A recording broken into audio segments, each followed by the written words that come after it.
Good morning, children. In this video, we will study about the uneven heating of the earth. So, for this video, refer page number 84 and 85 of the textbook.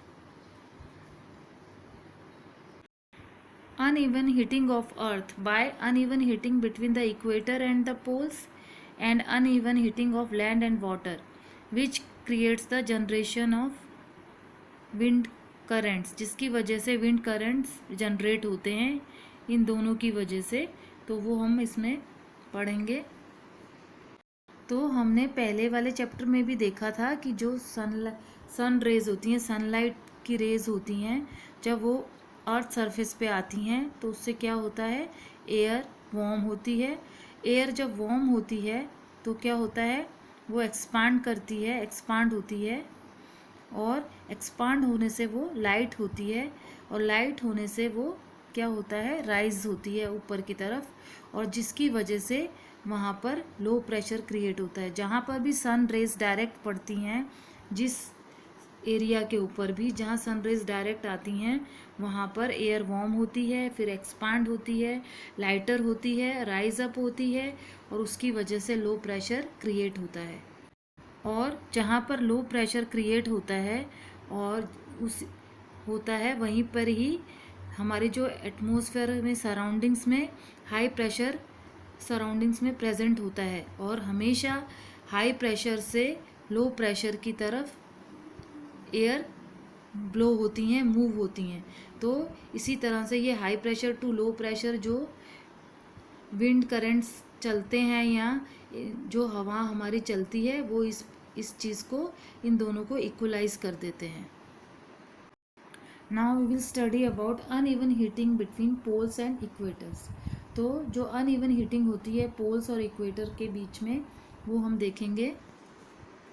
तो आप इस diagram में देखिए कि जो sunlight है, जो सन की रेज हैं, वो हमारे ये जो हमारा बीच में जो ब्लू बॉल जैसा दिखाई दे रहा है, ये हमारी अर्थ है, और बीच में जो लाइन है वो लाइन ऑफ इक्वेटर है। वो हमारा इक्वेटर जो अर्थ के बीच में प्रेजेंट है, वहाँ पर अगर सन रेज डायरेक्ट पड़ती हैं तो वहाँ पर क्या होगा, वहाँ पर सबसे ज़्यादा हीटिंग होगी, वहाँ पर सबसे ज़्यादा मोर इंटेंस हीटिंग होगी वहाँ पर। और जहाँ पर सनरेज डायरेक्ट नहीं पड़ती, स्लैंटिंग पड़ती हैं, वहाँ पर क्या होगा, लेस इंटेंस हीटिंग होगी। तो जहाँ पर ज़्यादा इंटेंस हीटिंग होगी इक्वेटर वाले एरियाज़ में, तो वहाँ पर क्या होगा, लो प्रेशर क्रिएट होगा। और जहाँ पर कम हीटिंग होगी, सन की रेज डायरेक्ट जहाँ पर नहीं पड़ती है, पोलर एरियाज़ में, जो भी एरियाज़ इक्वेटर से दूर हैं, तो वहाँ पर क्या रहेगा, हाई प्रेशर क्रिएट होगा। तो उसके बारे में हम देखते हैं। तो ये हमारे मैप में आप देख सकते हैं, वर्ल्ड के मैप में यहाँ पर आप देख सकते हैं कि जो इक्वेटर वाले एरियाज़ हैं, ट्रॉपिक ऑफ कैंसर और ट्रॉपिक ऑफ कैप्रिकॉर्न, इन एरियाज़ में जितने भी कंट्रीज़ आते हैं, वो वहाँ पर सबसे ज़्यादा वार्मथ रहता है, वहाँ सबसे ज़्यादा गर्मी रहती है। और जो एरियाज़ हमारे नॉर्थ और साउथ ऊपर, जैसे जैसे हम ऊपर जाते हैं, वहाँ पर क्या होगा, वहाँ पर सबसे ज़्यादा कोल्ड रहेगा। नीचे की तरफ हम बॉटम की तरफ जाएंगे तो वहाँ पर भी सबसे ज़्यादा हम लोगों को कैसा फील होगा, कोल्ड, मतलब वहाँ पे सनलाइट डायरेक्ट नहीं जाती है, इसलिए वहाँ पर इतनी गर्मी नहीं होगी, और वो सबसे ज़्यादा कोल्ड एरियाज़ में गिने जाते हैं, पोलर रीजन्स, नॉर्थ और नीचे की तरफ साउथ में। और इसीलिए वहाँ पर हाई प्रेशर क्रिएट होता है, और जो हमारे ट्रॉपिकल एरियाज़ होते हैं, वहाँ पर ज़्यादा गर्मी सनलाइट डायरेक्ट पड़ने से लो प्रेशर क्रिएट होता है। तो आप इसमें देख सकते हैं हमारा इंडिया भी आता है, जिसमें आप देख सकते हैं कि ट्रॉपिक ऑफ कैंसर जो इक्वेटर से हमारे इंडिया के बीच में लाइन जा रही है, जिसको वो कट कर रहा है, तो हमारा साउदर्न जो पार्ट्स हैं इंडिया के, वहाँ पर सबसे ज़्यादा गर्मी पड़ती है। और जैसे जैसे हम इक्वेटर से ऊपर की तरफ जाते हैं, जैसे नॉर्थ में जाते हैं, जम्मू कश्मीर है, तो वहाँ पर क्या है, वहाँ पे सर्दी पड़ती है। तो इस तरह से आप समझ गए होंगे। तो ये डायग्राम आप देखिए, इसमें भी आप समझ जाएंगे कि ये सनलाइट है, सनलाइट के बीच में आपको सनरेज डायरेक्ट पड़ रही हैं, कहाँ पड़ रही हैं, जो बीच में आपको पिंक लाइन दिखाई दे रही है वो है इक्वेटर हमारा। और इक्वेटर के से हमेशा लो, वहाँ पर क्या होगा, ज़्यादा गर्मी होगी तो वार्म एयर होगी, वार्म एयर होगी तो एक्सपांड होगी, राइज होगी, जिसकी वजह से वहाँ पर लो प्रेशर क्रिएट होगा। और हमेशा जो विंड्स की डायरेक्शन है वो हाई प्रेशर से लो प्रेशर की तरफ ही चलती हैं। तो आपको ये डायग्राम में अच्छे से दिखाई दे रहा है कि हाई प्रेशर से लो प्रेशर की तरफ ही विंड्स चलती हैं। तो इसीलिए जब हम 30 डिग्री नॉर्थ में जाएंगे, 30 डिग्री नॉर्थ मतलब ऊपर की तरफ जाएंगे इक्वेटर से, और 30 डिग्री साउथ में जाएंगे तो वहाँ पर आप देखेंगे कि जो विंड्स जो हमारी मूव होंगी या जो चलेंगी वो हमेशा हाई प्रेशर से लो प्रेशर की तरफ ही चलेंगी। इसी तरह से अगर हम 60 डिग्री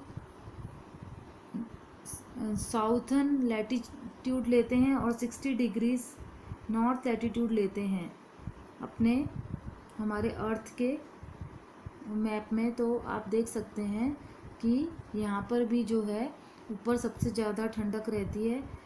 तो वहाँ पर पोलर रीजन्स में डायरेक्ट सनलाइट नहीं जब पड़ती है, वो स्लैंटिंग पड़ती है, तो इसी वजह से वहाँ पे कोल्ड रहता है, ठंडी सर्दी रहती है, तो वहाँ पर हाई प्रेशर क्रिएट होता है। तो वहाँ पे हाई प्रेशर से लो प्रेशर की तरफ क्या होता है, विंड्स चलती हैं। तो इधर नीचे भी आप देखिए, तो साउथर्न हेमिस्फीयर या साउथ लैटिट्यूड में आप देखेंगे तो आपको दिखाई देगा कि यहाँ पे भी वही होता है कि हाई प्रेशर से लो प्रेशर की तरफ विंड्स चलती हैं। और इन विंड्स को हम ट्रेड विंड्स भी बोलते हैं, जो इस तरह से चलती हैं, जो एक बेल्ट बनाती हैं यहाँ पर।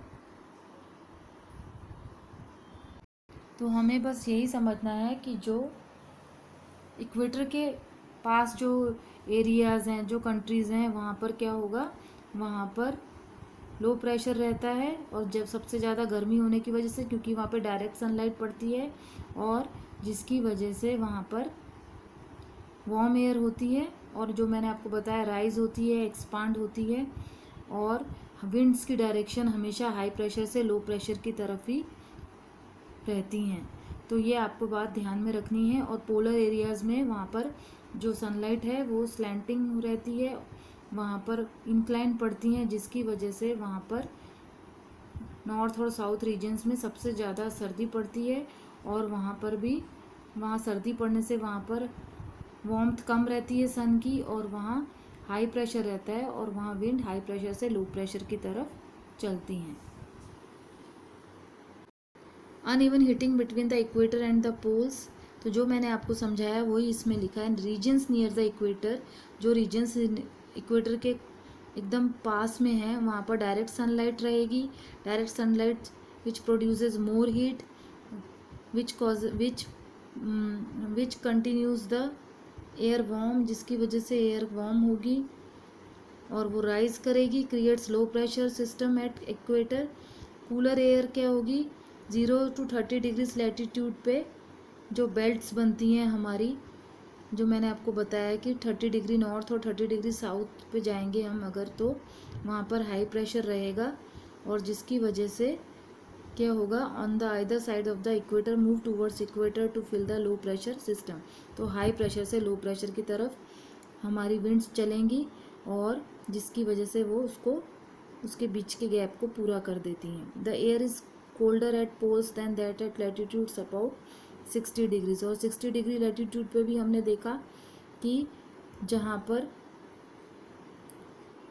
साउथर्न पार्ट में देख लो, साउथ रीजन में देख लो या नॉर्थ रीजन में, वहाँ पर भी warm air at these latitudes rises up creating low pressure system, and the cold wind from the polar regions at high pressure rushes in to fill the low pressure system. तो polar regions में क्या रहेगा, high pressure रहेगा, और वो वहाँ पे cold winds कहाँ किस तरफ चलेंगी, वो लो प्रेशर की तरफ मूव करेंगी। In this way wind circulation is setup, और इसी तरह से विंड का सर्कुलेशन कंटिन्यू रहता है from the poles to the warmer latitude, poles से वार्मर लैटिट्यूड्स तक। तो ये आपको अच्छे से समझ में आ गया होगा।